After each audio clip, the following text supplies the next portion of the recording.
नमस्कार, मी मोहन भारत साठे ज्ञान की बात या यूट्यूब चॅनलवरती तुम्हा सर्वांचं स्वागत करत आहे। आज आपण गणित या विषयामध्ये इयत्ता 6वीच्या पाठ्यपुस्तकातील तिसरा घटक पूर्णांक संख्या त्याच्यामध्ये उपघटक आज आपण शिकणार आहोत, तो म्हणजे पूर्णांक संख्याची बेरीज। चला तर आज आपण पूर्णांक संख्याची बेरीज शिकूया।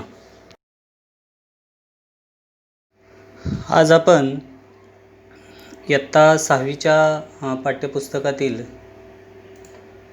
पूर्णांक संख्या घटक क्रमांक 3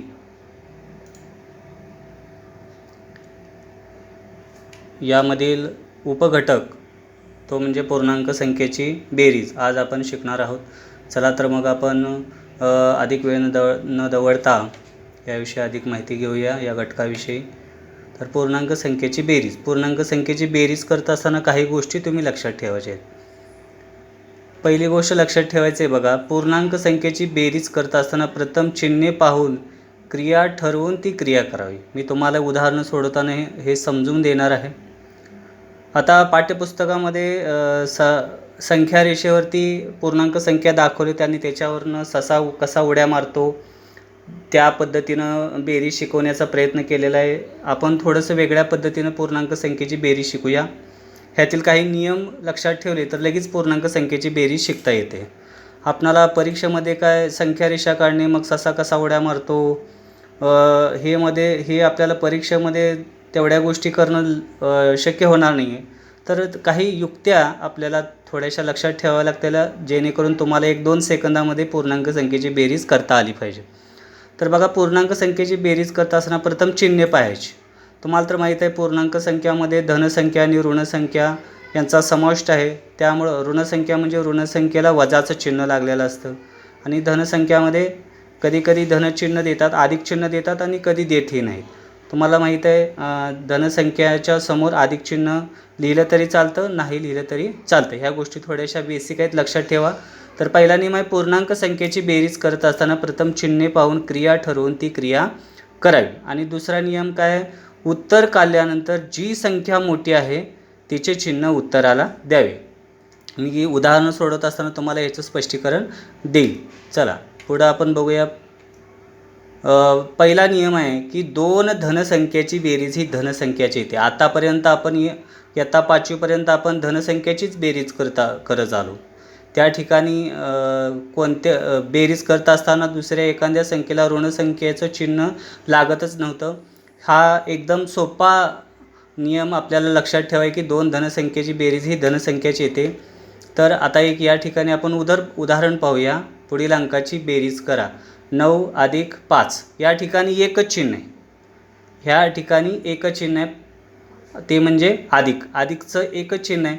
परंतु 9च्या समोर सुद्धा अधिक चिन्ह लिहिलं तरी चालतं किंवा नाही लिहिलं तरी चालतं। या ठिकाणी 9 आणि 5च्या मध्ये अधिक चिन्ह आहे, याची बेरीज किती येईल? तुम्ही पहिलीपासून बेरीज शिकत आला, बरोबर। किती बेरीज येईल?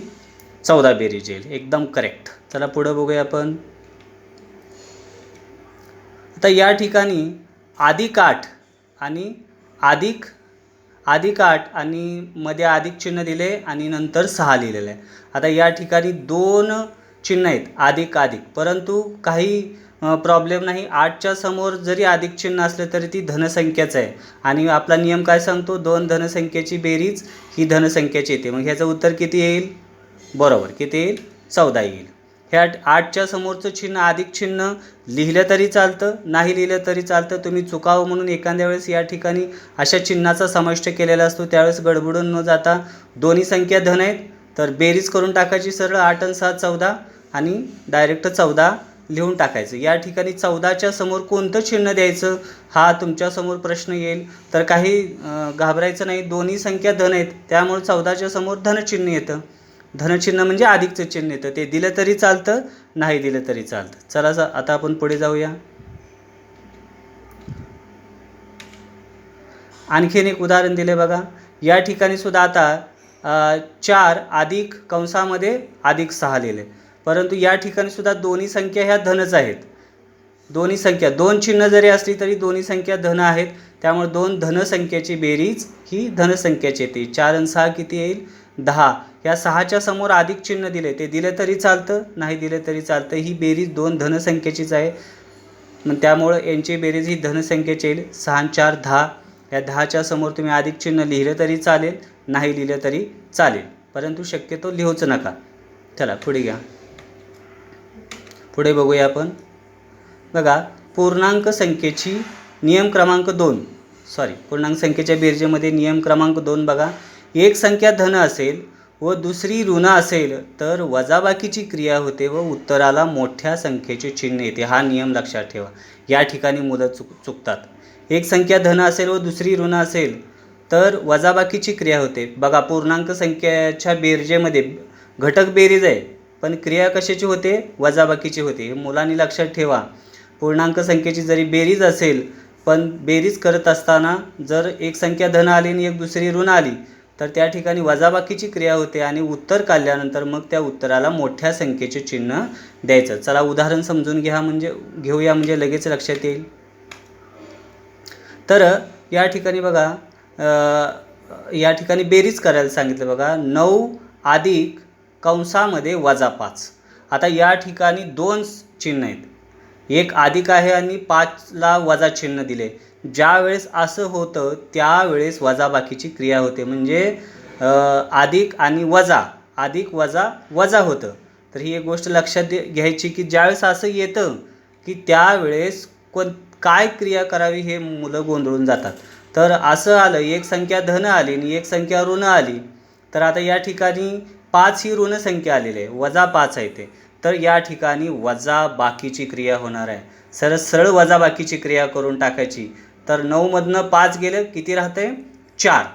आता आपण या ठिकाणी खालच्या साईडला 4 हे उत्तर दिलेलं आहे. मग आता ज्या वेळेस 2 संख्या ह्या वेगवेगळ्या असतात, कारण एक धन आहे आणि एक ऋण आहे, त्यावेळेस ह्या 4ला कोणत्या संख्येचे चिन्ह द्यावं, म्हणजे धन द्यावं, अधिक द्यावं का वजा द्यावं? त्यावेळेस वरी दोन्ही संख्याला बघायचं. मग वरी दोन्ही संख्याला बघायचं, त्यातली जी मोठी संख्या आहे, त्यातली आता 9 आणि -5 मधली मोठी संख्या कुठली आहे? 9 आहे. शून्याच्या उजव्या बाजूला आहे ती संख्या. आपण संख्या रेषे शिकलो. शून्याच्या ज्या उजव्या बाजूला आहेत त्या मोठ्या असतात आणि शून्याच्या ज्या डाव्या बाजूला आहेत त्या छोट्या असतात. तर 9 ही संख्या मोठी आहे, म्हणून या 4ला अधिक चिन्ह येईल, परंतु आपण त्या ठिकाणी लिहिलं तरी चालतं, नाही लिहिलं तरी चालतं. बघा, आता पुढे बघूया आपण. अजून एक उदाहरण दिले बघा. -9 अधिक 7. -9 अधिक 7. आता या ठिकाणी सुद्धा 2 चिन्ह आहेत, एक वजा आहे, एक अधिक आहे. आपण पहिला चिन्ह बघितली, कोणती चिन्ह आहेत? वजा आहे आणि अधिक आहे. मग बाळांनो, 2 चिन्ह असलं तर, एक वजा असेल तर अधिक असेल तर कोणती क्रिया होणार? वजा क्रिया होणार. बेरीज जरी असली तरी 2 चिन्ह असले तर एक सूत्र लक्षात ठेवायचं, वजा अधिक वजा, म्हणजे या ठिकाणी वजाबाकीची क्रिया होणार आहे.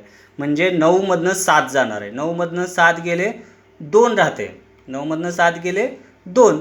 मग येणाऱ्या उत्तराला चिन्ह कशाचं द्यायचं? पुन्हा वरी यायचं, पुन्हा आपल्या प्रश्नामध्ये यायचं. प्रश्नामध्ये बघायचं मोठी संख्या कोणती आहे?